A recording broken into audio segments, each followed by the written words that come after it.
الحمد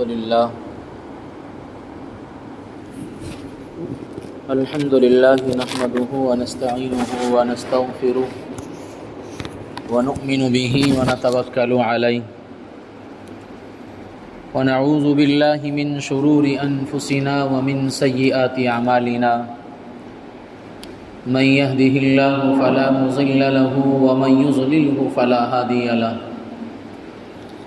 ونشهد أن لا إله إلا الله وحده لا شريك له ونشهد أن سيدنا وسندنا وحبيبنا وشفيعنا ومولانا محمدا عبده ورسوله لا رسول بعده ولا رسالة بعده لا نبي بعده ولا نبوة بعده أرسله الله بالحق بشيرا ونذيرا وداعيا إلى الله بإذنه وسراجا منيرا وصلى الله تعالى عليه وعلى آله وأصحابه وأزواجه وذرياته وأهل بيته أجمعين وسلم تسليما كثيرا أما بعد أعوذ بالله من الشيطان الرجيم بسم الله الرحمن الرحيم كنتم خير أمة أخرجت للناس تأمرون بالمعروف وتنهون عن المنكر وتؤمنون بالله وقال تعالى ولتكن منكم أمة يدعون إلى الخير ويأمرون بالمعروف وينهون عن المنكر وأولئك هم المفلحون وقال تعالى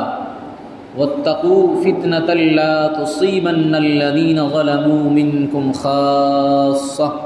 واعلموا أن الله شديد العقاب صدق الله العلي العظيم وصدق رسوله النبي الكريم ونحن على ذلك لمن الشاهدين والشاكرين والحمد لله رب العالمين وقال رسول الله صلى الله تعالى عليه وسلم من رأى منكم منكرا فليغيره بيده فإن لم يستطع فبلسانه فإن لم يستطع فبقلبه وذلك أضعف الإيمان رواه مسلم أو كما قال صلى الله عليه وسلم عزیزان گرامی قدر، معزز سامعین، بزرگان دین، نوجوان ساتھیوں، گزشتہ 2 جمعوں میں آقائے نامدار محمد مصطفیٰ صلی اللہ تعالی علیہ وسلم کی ایک حدیث مبارکہ جو مسلم شریف کے کتاب مسلم شریف میں اس روایت کو ذکر کیا گیا ہے، اس روایت کے حوالے سے چند باتیں عرض کی گئی تھی۔ اسی طرح کا کچھ مضمون آج کا عنوان بھی ہے، اگرچہ اس عنوان میں کچھ تبدیلیاں ہیں اور گزشتہ 2 جمعوں سے ہٹ کر کچھ مضمون ہے۔ قرآن کریم کی آیت کریمہ 3 پڑھی ہیں میں نے خطبے میں، اور فرمان علی جناب رسول اللہ صلی اللہ علیہ وسلم اسی کو پیش کیا ہے جو گزشتہ 2 جمعوں میں پیش کیا گیا تھا۔ یہ امت رسول اللہ صلی اللہ تعالی علیہ وسلم کی امت کہلاتی ہے، اور اس امت کا مقام، اس امت کی افضلیت باقی دیگر امتوں پر ہے۔ یہ شرف اس امت کو کیوں ملا؟ وہ اس لیے ملا کہ ہمارے نبی جناب رسول اللہ صلی اللہ علیہ وسلم وہ جہاں آخری نبی ہے وہیں سید الانبیاء بھی ہے، یعنی جہاں ایک شرف رسول اللہ صلی اللہ علیہ وسلم کا یہ ہے کہ اللہ کے نبی صلی اللہ علیہ وسلم کے دنیا سے جانے کے بعد اب نبوت کا دروازہ بند کر دیا گیا، کوئی نبی نہیں آئے گا، لہٰذا اگر آج کوئی نبوت کا دعویٰ کرتا ہے تو وہ اپنے قول اور عمل میں جھوٹا ہے اور بالکل کاذب ہے۔ ختم نبوت یہ جناب رسول اللہ علیہ الصلاۃ والسلام کی ایک خاص شان تھی جو اللہ نے اپنے آخری نبی کو عطا کی تھی۔ تو اس نبی کی جو امت ہے، اس امت کا مقام بھی اللہ کی نظر میں بہت اعلیٰ اور عرفہ ہے، اس لیے کہ ہمارے نبی سب نبیوں سے بڑھ کر ہے، اور ہمارے نبی کا مقام سارے انبیاء سے بڑھ کر ہے۔ تو اسی طرح اللہ کے نبی صلی اللہ علیہ وسلم کی جو امت کہلاتی ہے، اس امت کا مقام بھی ساری امتوں سے بڑھ کر ہے۔ قرآن کریم نے باضابطہ اس کو بیان کیا، اس امت کی فضیلت کو بتایا۔ 4 ایسے تمغے یعنی ستارے کہہ لیے جائیں، 4 ایسے ستارے اس امت کے کاندھوں پر لگائے ہیں اللہ تبارک و تعالیٰ نے، جو دیگر امتوں کے لیے اللہ نے وہ چیز عطا نہیں کری ہے جس امت کے لیے عطا کری ہے۔ اللہ رب العزت والجلال ارشاد فرماتے ہیں قرآن کریم میں، هو اجتباکم، کہ اللہ نے اس امت کو چنا ہے اور اللہ نے اس امت کا انتخاب کیا ہے۔ جس طرح انبیاء کرام علیہ والسلام کا انتخاب کر کے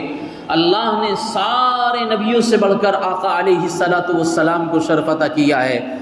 اور اسی طرح ساری امت میں سے چن کر اللہ نے صحابہ کی جماعت کو انتخاب کیا اور صحابہ کو مقام عطا کیا ہے۔ اللہ رب العزت والجلال نے ساری امت میں سے نکال کر اس امت کو ایک اعلیٰ مقام عطا کیا ہے۔ وَاجْتَبَاكُمْ، چنا گیا ہے، اللہ نے انتخاب کیا ہے،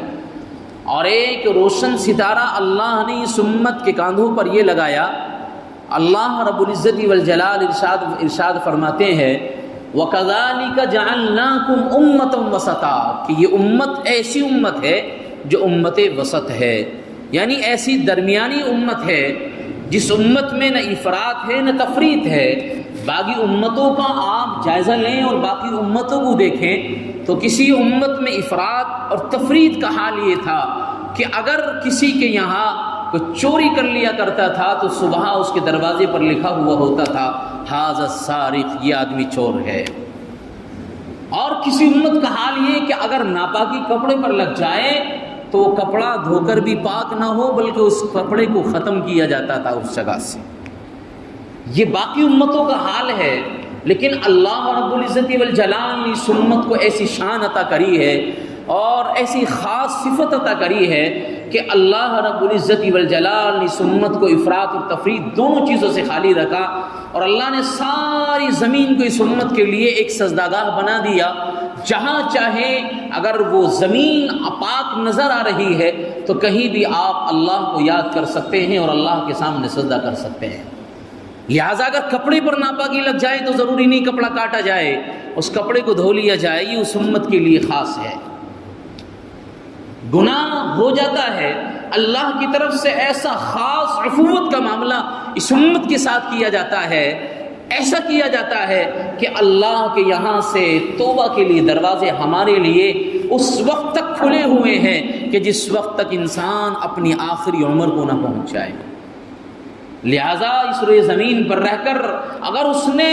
جتنے گناہ کیے ہوں، اللہ کے نبی علیہ الصلوۃ والسلام نے فرمایا ریت کے ذرات کی طرح بھی اگر گناہ کر دیے اور سمندر کے جھاگ کے برابر بھی اگر گناہ کرے، لیکن اس امت کا بندہ اگر اللہ کے سامنے دو آنسو گرائے اور اللہ سے رو کر فریاد رس ہو کر یوں کہے مولا مجھ سے گناہ ہوا ہے، تو رب کے یہاں سے اعلان ہوتا ہے، اللہ فرشتے سے ندا دلاتا ہے، جاؤ آج میرا ایک امتی، میرے رسول اللہ کا ایک امتی وہ ہے جو گناہوں کا گٹھر اپنے سر پر رکھے ہوئے ہے، اور آج اس کو دنیا والوں نے ٹھکرا دیا ہے اور دنیا والا اس کو کوئی اپنے پاس نہیں لگاتا ہے، لیکن آج وہ گناہوں کا گٹھر لے کر میرے دربار میں کھڑا ہوا ہے اور مجھ سے فریاد کر رہا ہے۔ میری غیرت یہ نہیں ہے کہ میں اس کو ٹھکرا دوں، بلکہ میری رب ذوالجلال اللہ اعلان کرتا ہے، میرے علو شان کی قسم ہے، میرے مرتبے کی قسم ہے، فرشتوں تم گواہ رہنا، یہ رسول اللہ کا جو امتی ہے مجھ سے دعا کر رہا ہے، فریاد کر رہا ہے، جاؤ اس کو پیغام سنا دو، میں نے اللہ یعنی مجھ اللہ رب العالمین نے اس بندے کو معاف کر دیا ہے۔ اس امت کا مقام بہت اعلیٰ اور عرفہ ہے۔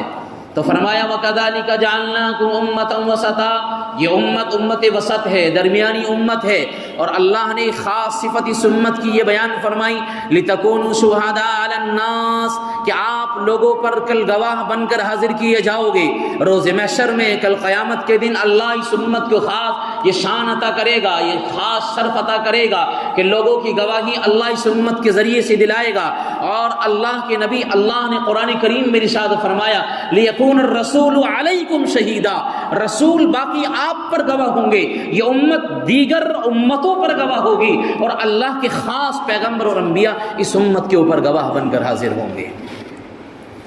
یہ تین خاص صفت اور چوتھی صفت اللہ نے اس امت کی فرمائی کنتم خیر امہ اخرجت للناس تأمرون بالمعروف وتنہون عن المنکر، یہ خاص صفت ہے اور ایک بہترین عالی شان صفت ہے اس امت کے لیے۔ اسی آیت کی روشنی میں آپ سے بات کر رہا ہوں اور اس آیت کو اپنا آج مضمون کا حصہ بنایا ہے، عنوان کا حصہ بنایا۔ قرآن کہتا ہے کنتم خیر امہ، بہترین امت ہو، شاندار امت ہو۔ کیوں؟ آپ بھلائی کے لیے پیدا کیے گئے ہو، خیر خواہی کے لیے پیدا کیے گئے ہو، اور خیر خواہی کا طریقہ بھی اللہ نے بتایا کہ خیر خواہی کس کو کہا جاتا ہے۔ آپ کی اور میری نظر میں خیر خواہی نہ جانے کیا کیا چیزیں آ جاتی ہیں، اور ہم بھلائی کس چیز کو سوچنے لگتے ہیں، لیکن قرآن کہتا ہے بہترین امت ہو۔ کیوں؟ بھلائی کے لیے پیدا کیے گئے ہو، اور بھلائی کا طریقہ کیا ہے، اور بھلائی کا راستہ کیا ہے، اور خیر کس کو کہا جاتا ہے۔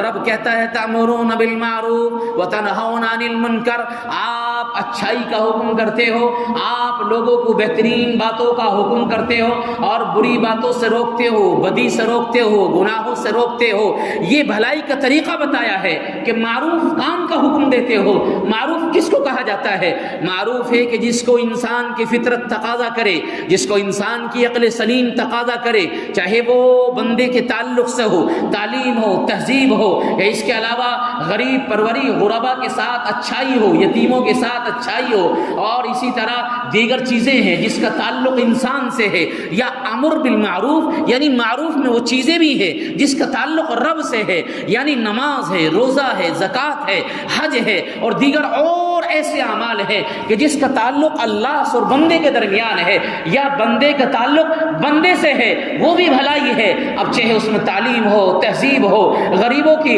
فریاد رسی ہو، اور ظلم اور زیادتی کے خلاف قدم ہو، یا اس کے علاوہ اپنے یتیموں کے ساتھ اچھائی کا معاملہ ہو، اور فیاضی کا معاملہ ہو، سخاوت کا معاملہ ہو، اور اسی طرح اپنے والدین کے ساتھ حسن سلوک ہو، پڑوسی کے ساتھ اچھا سلوک ہو، یہ امر، یہ وہ معروف کام ہے جس کا اللہ حکم کر رہا ہے کہ آپ بھلائی کے لیے پیدا کیے گئے ہو، اور بھلائی کا طریقہ یہ ہے کہ آپ معروف کام کا حکم کرتے ہو اور برائی سے بدی سے روکتے ہو۔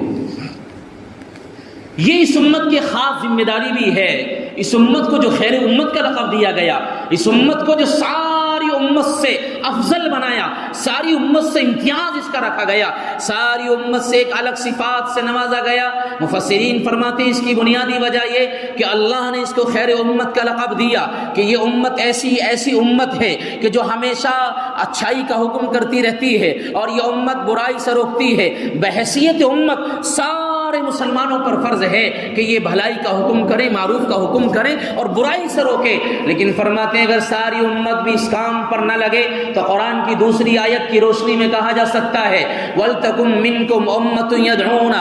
وَلْتَكُمْ مِنْكُمْ أُمَّةٌ يَدْعُونَ إِلَى الْخَيْرِ وَيَأْمُرُونَ بِالْمَعْرُوفِ وَيَنْهَوْنَ عَنِ الْمُنْكَرِ۔ رب کہتا ہے ہر زمانے میں اور ہر مقام پر، ہر ایک جگہ پر اس امت میں کوئی گروہ ایسا ہوگا جو اچھائی کی طرف خیر کی طرف دعوت دینے والا ہوگا، اور اچھائی کا حکم کرنے والا ہوگا، اور برائی سے روکنے والا ہوگا۔ یہ میرا رب کہتا ہے کوئی زمانہ ایسا نہیں گزرا ہے، کوئی جگہ ایسی نہیں گزری ہے جہاں اللہ کی طرف سے یہ نظام نہ بنا دیا گیا ہو کہ اس امت میں سے کوئی گروہ، کوئی جماعت، کوئی دستہ اور کوئی جستہ ایسا چند لوگوں پر، افراد پر مشتمل ایک دستہ وہ ہوگا جو ہمیشہ اس زمین پر اللہ کی طرف سے وہ بھلائی کا حکم کر رہے ہوں گے اور برائی سے روک رہے ہوں گے، اگر مل کر ساری امت بھی خیر کی دعوت نہ دے پائے، اچھائی کا حکم نہ کر پائے اور برائی سے نہ روک پائے، لیکن رب کہتا ہے اس زمین پر کوئی زمانہ ایسا خالی نہیں گیا جہاں اللہ کی طرف سے کوئی جماعت ایسی تیار نہ ہوئی ہو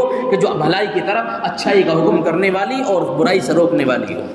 لہٰذا آپ نظر ڈالیے اور تاریخ کا مطالعہ کیجئے، آقا علیہ الصلاۃ والسلام سے پہلے، اسلام کے آنے سے پہلے یہ فریضہ امر بالمعروف نہی عن المنکر، یعنی اچھائی کا حکم کرنا اور برائی سے روکنا، یہ ایک فریضہ ہے جو اللہ کی طرف سے ہر انسان کے لیے ضروری ہے۔ اسلام کے آنے سے پہلے اللہ نے اہل کتاب کو یہ فریضہ دیا تھا، اہل کتاب یعنی یہود و نصارہ، ان کے کاندھوں پر ذمہ داری ڈالی گئی تھی، آپ بھلائی کا حکم کریں، برائی سے روکیں، لیکن اہل کتاب نے، یہود و نصارہ نے چند دن اس فریضے کو اپنایا اور پھر کوتاہی کری، اور اتنی کوتاہی کری کہ انہوں نے اس فریضے میں کوتاہی اتنی کر دی کہ انہوں نے اس فریضے کو چھوڑ دیا، جس کی بنیاد پر اللہ نے اس امت کا خاتمہ کر دیا اور اللہ نے اس امت کے اوپر اپنا عذاب بھی عطا کیا۔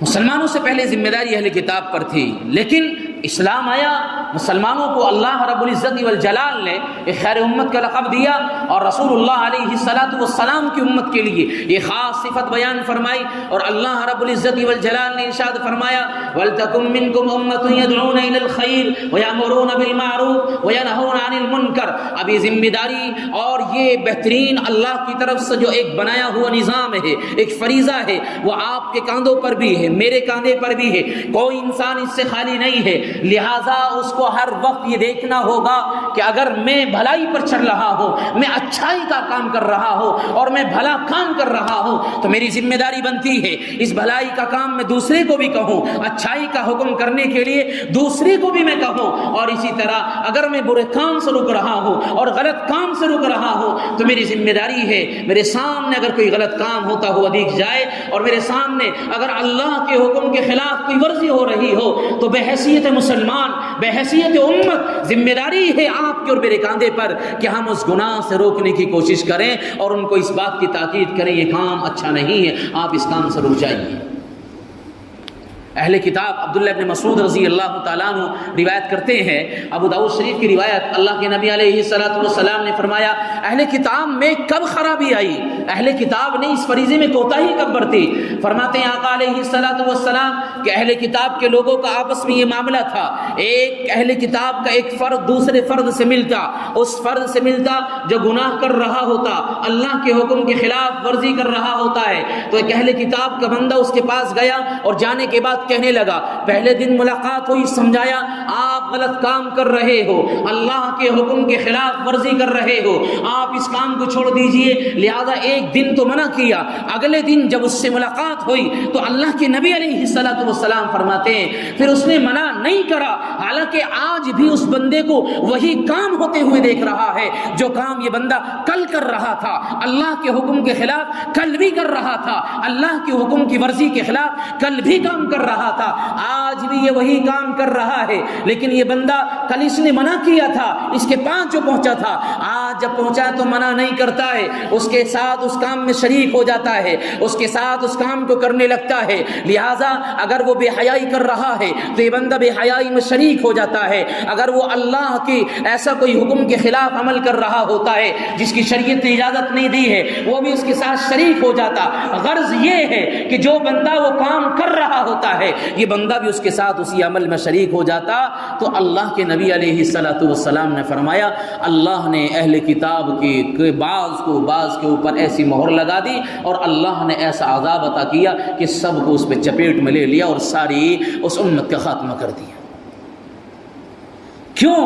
کل تو منع کیا لیکن آج اس عمل میں شریک ہو گیا، آج اس گناہ میں خود شریک ہو گیا۔ اس امت کی خاص صفت یہ ہے کہ یہ امر بالمعروف کرتی ہے، نہی عن المنکر کرتی ہے، یعنی خیر کی اور بھلائی کی طرف یہ دعوت دے رہی ہوتی ہے، اور اس امت کے ہر ایک فرد کی ذمہ داری ہے جس طرح یہ بھلائی کا کام کا دعوت کرے اور جس طرح یہ اچھائی کے حکم کی دعوت کرے اور اچھائی کے کام یہ کر رہا ہوتا ہے اسی طرح اس کی ذمہ داری یہ ہے کہ برے کاموں سے بھی روکے۔ اسی کو اللہ رب العزت والجلال نے ارشاد فرمایا ہے قرآن کریم کے اندر، وَاتَّقُوا فِتْنَةً لَا تُصِيبَنَّ الَّذِينَ ظَلَمُوا مِنْكُمْ خَاصَّةً وَاعْلَمُوا أَنَّ اللَّهَ شَدِيدُ الْعِقَابِ۔ اللہ تبارک و تعالی قرآن میں ارشاد فرماتا ہے کہ وہ جماعت جو گناہ کر رہی ہوتی ہے اور وہ جماعت جو اللہ کے حکم کے خلاف کام کر رہی ہوتی ہے، آپ اس اندازے میں نہ رہے اور آپ اس گمان میں نہ رہے اللہ کا کوئی عذاب آئے گا تو اسی جماعت کے اوپر آ جائے گا یا اسی کنبے کے اوپر آ جائے گا، اسی قبیلے کے اوپر آ جائے گا۔ نہیں، قرآن کہتا ہے وَاتَّقُوا فِتْنَةً لَا تُصِيبَنَّ الَّذِينَ ظَلَمُوا مِنْكُمْ خَاصَّةً۔ آپ یاد رکھیں اس گناہ کی چپیٹ میں خالص وہ جماعت نہیں آئے گی، بلکہ فرمایا اس گناہ کی چپیٹ میں وہ بھی آ جائیں گے جو اس برے کام کو نہیں کر رہے ہوتے تھے۔ کب آئیں گے؟ جب امر بالمعروف اور نہی عن المنکر چھوڑ دیں گے۔ اور اس کے باضابطہ میں نے مثال دی ایک قوم کے لیے، میں نے کہا تھا کہ قوم میں بڑا بزرگوار اور بہت نیک اور متقی آدمی تھا، لیکن اللہ کی طرف سے اس ساری قوم کے اوپر اللہ کی طرف سے عذاب آنا چاہتا تھا۔ جبرائیل امین علیہ السلام نے کہا تھا اے اللہ اس جماعت میں ایک بہت نیک آدمی ہے، بہت متقی ہے، پرہیزگار ہے، لیکن اللہ نے کیا کہا تھا جبرائیل؟ ساری کی ساری قوم کے اوپر اللہ کا عذاب آئے گا اور ساری قوم تباہ ہو جائے گی۔ جبرائیل نے کہا تھا مولا اس میں تو بہت نیک آدمی ہے جو کبھی اس نے آنکھ کے بند ہونے کی برابر بھی کوئی گناہ نہیں کرا ہے، لیکن رب نے کیا کہا تھا جبرائیل؟ میں جانتا ہوں وہ بہت نیک متقی آدمی ہے، لیکن خالص اس کی نمازیں اس کے کام نہیں آئیں گی، خالص اس کی نیکیاں اس کے کام نہیں آئیں گی، خالص اس کا اچھائی کا کام اس کے کام نہیں آئے گا۔ پھر کیا اللہ نے کہا تھا جبرائیل اس بندے کے سامنے گناہ ہو رہا تھا، برائی ہو رہی تھی، بے حیائی ہو رہی تھی، سود خوری چل رہی تھی اور زناکاری ہو رہی تھی، یہ سارے کام ہو رہے تھے، اپنی نمازوں میں لگا رہا، اپنی تسبیحات میں لگا رہا، اللہ کے گھر میں پہنچ کر رب کو یاد کرتا رہا، معاشرے پر کبھی نظر نہیں ڈالی، اپنے گھر والوں پر کبھی نظر نہیں ڈالی، خاندان کو نہیں دیکھا، قبیلے کو نہیں دیکھا، اور یہ سوچا بس میری نماز اور میری نیکیاں، میری بھلائی اور میرے اچھے کام یہ مجھے جنت میں لے جائیں گے۔ نہیں، رب نے کہا جبرائیل کبھی برائی کو دیکھ کر اس کے ماتھے پر شکن نہیں آئی، کبھی اس نے زبان کھول کر سود سے نہیں روکا، کبھی زبان کھول کر زنا سے نہیں روکا، کبھی زبان کھول کر چوری سے نہیں روکا، کبھی زبان کھول کر اس نے بے حیائی برائی سے نہیں روکا، تو کہاں سے یہ عذاب سے بچ سکتا ہے؟ تو قرآن کہتا ہے وَاتَّقُوا فِتْنَةً لَا تُصِيبَنَّ الَّذِينَ ظَلَمُوا مِنْكُمْ خَاصَّةً۔ اس گمان میں مت رہنا کہ گناہ کرنے والوں پر اللہ کا عذاب آیا۔ اگر ہم نے اس امر بالمعروف اور نہی عن المنکر کے فریضے کو چھوڑ دیا تو یاد رکھنا ان گناہگاروں کی چپیٹ میں ہم بھی آ جائیں گے، اور آج یہی سب کچھ ہو رہا ہے۔ ایک سوال کرا تھا کسی نے کہ آج اس زمین پر اتنے نیک آدمی ہے، متقی ہیں، پرہیزگار ہیں، بہت تقوی والے بھی اس زمین پر ہیں، لیکن پھر بھی اللہ کا ایسا عمومی عذاب آ رہا ہوتا ہے، طرح طرح کی پریشانیاں آج ساری امت پر آ رہی ہے۔ اس کی بنیادی وجہ یہ ہے کہ گناہوں میں ایسے شریک ہو گئے اور امر بالمعروف نہی عن المنکر کا فریضہ ہم نے چھوڑ دیا۔ اللہ کے نبی علیہ السلام نے باضابطہ مثال دے کر سمجھایا اس آیت کی روشنی میں وَاتَّقُوا فِتْنَةً لَا تُصِيبَنَّ الَّذِينَ ظَلَمُوا مِنْكُمْ خَاصَّةً۔ اللہ کے نبی علیہ السلام فرماتے ہیں، ترمذی شریف کی روایت ہے، پیارے آقا علیہ السلام فرماتے ہیں ایک خیر کے کام کرنے والا اور گناہ کرنے والا دونوں کی مثال دیتے ہیں کہ کسی آدمی نے کشتی خریدی اور سفر کر رہا ہے، پانی کے اندر کشتی چلا رہا ہے، لہٰذا ایک جماعت وہ ہے جو کشتی کے نیچلے والے حصے پر آئی ہے، یعنی کشتی میں درجات ہوتے ہیں، کشتی میں ایسی اس پر جو ہے راستے بنے ہوئے ہوتے ہیں، کشتی کے اندر جو چھتیں ہوتی ہیں، ایک چھت پر ایک جماعت ہے، دوسرے پر دوسری ہے، تیسرے پر تیسری ہے۔ اللہ کے نبی نے فرمایا کہ نیچے کے حصے میں ایک جماعت ہے اور ایک جماعت اوپر کے حصے میں، یعنی دو پارٹیشنوں سے کشتی کے اندر موجود ہے۔ اللہ کے نبی علیہ السلام نے فرمایا کہ نیچے والی جماعت نے یہ سوچا ہمیں پانی کی ضرورت ہے، پیاس لگی ہوئی ہے، لہٰذا ہم اوپر والی جماعت کے پاس جائیں تو جماعت پریشان ہو جائے گی، ہم ان کو کیوں پریشان کریں، ہم ان کے بارے میں یہ سوچیں کہ وہ آرام اور سکون کے ساتھ رہے، لہذا پانی چاہیے، کشتی میں سوراخ کر لیتے ہیں اور نیچے سے پانی لے کر ہم اپنی پیاس بجھا دیتے ہیں۔ اللہ کے نبی علیہ السلام نے فرمایا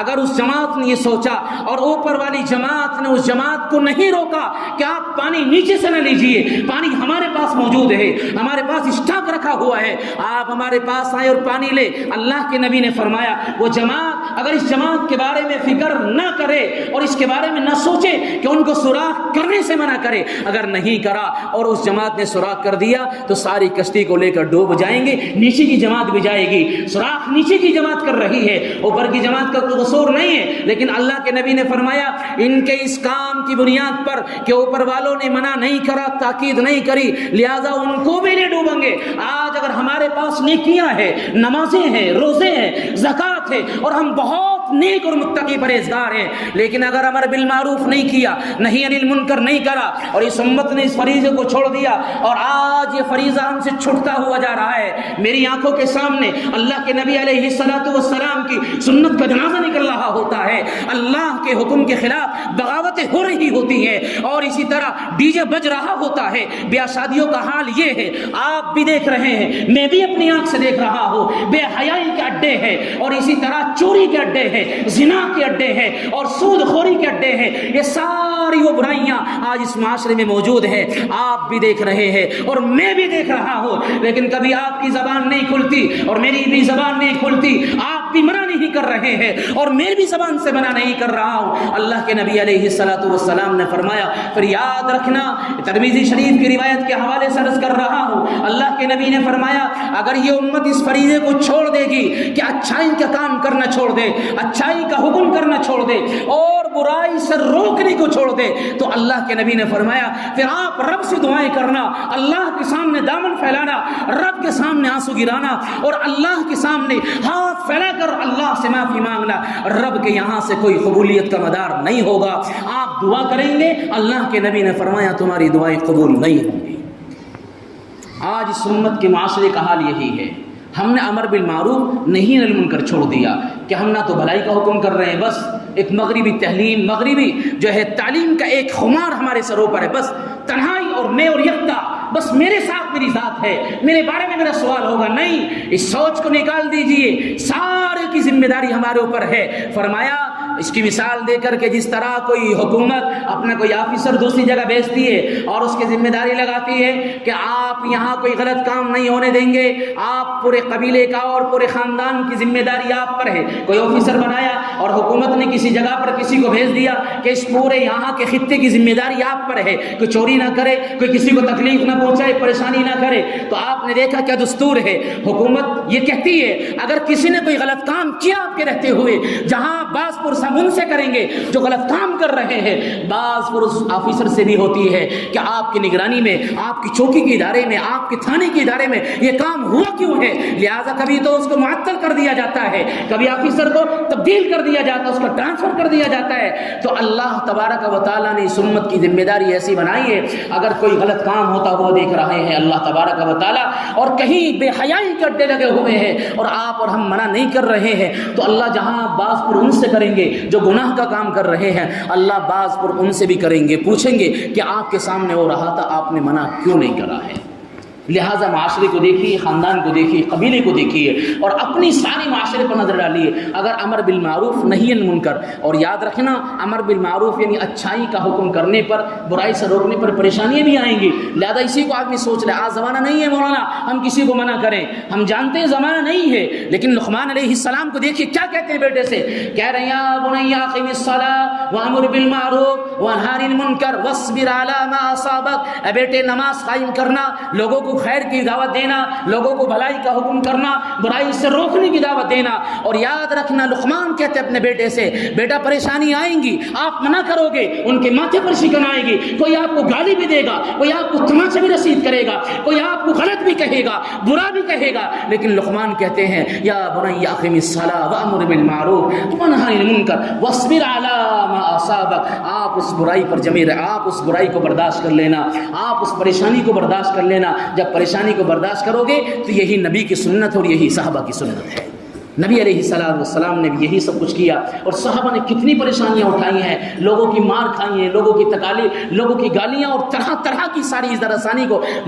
قبول کیا ہے، لیکن اسلام کی دعوت کو نہیں چھوڑا ہے۔ اس لیے عزیزوں ہمارے پاس ذمہ داری ہے اور ذمہ داری کا طریقہ وہی ہے جو میں 2 جمعوں سے عرض کر رہا ہوں، من رأى منکم منکرا فلیغیرہ بیدی فإن لم یستطع فبلسانی فإن لم یستطع فبقلبی وذلک اضعف الایمان، برائی ہوتے ہوئے دیکھو، آج بہت سارے لوگ یہ سوچ رہے بس نماز کی دعوت دیجیے، روزوں کی دعوت دیجیے، نیکی کی دعوت دیجیے، نہیں، اس معاملے میں برائی سے روکنا اس سے کہیں زیادہ ضروری ہے۔ برائی سے روکیں گے تو نیکیاں خود آ جائیں گی۔ آپ برائی کے کام سے روکیے، اچھائیاں معاشرے میں خود آ جائیں گی۔ جب آپ یہ پابندی لگا دیں کہ پورے معاشرے میں، پورے خاندان میں کسی شادی میں ڈی جے نہیں بجے گا، تو یقینی طور پر اچھائی آ جائیں گی۔ اس طرح یہ ضروری ہے کہ آپ برائی سے روکنے کی کوشش کریں اور اچھائی کا حکم کرتے رہیں، اچھائی آ جائیں گے۔ اللہ کے نبی نے فرمایا بازوں میں طاقت ہے تو ہاتھ سے روک دیجئے، زبان میں طاقت ہے تو زبان سے بدل دیجئے، نہیں تو کم از کم اس گناہ کو گناہ تو تصور کر لیجئے اور آپ اس میں شریک نہ ہو۔ یہ ایمان کا سب سے کم درجہ ہے۔ اللہ تبارک و تعالی ہمیں ان باتوں پر عمل کرنے کی توفیق عطا فرمائے۔ وآخر دعوانا الحمد للہ رب العالمین۔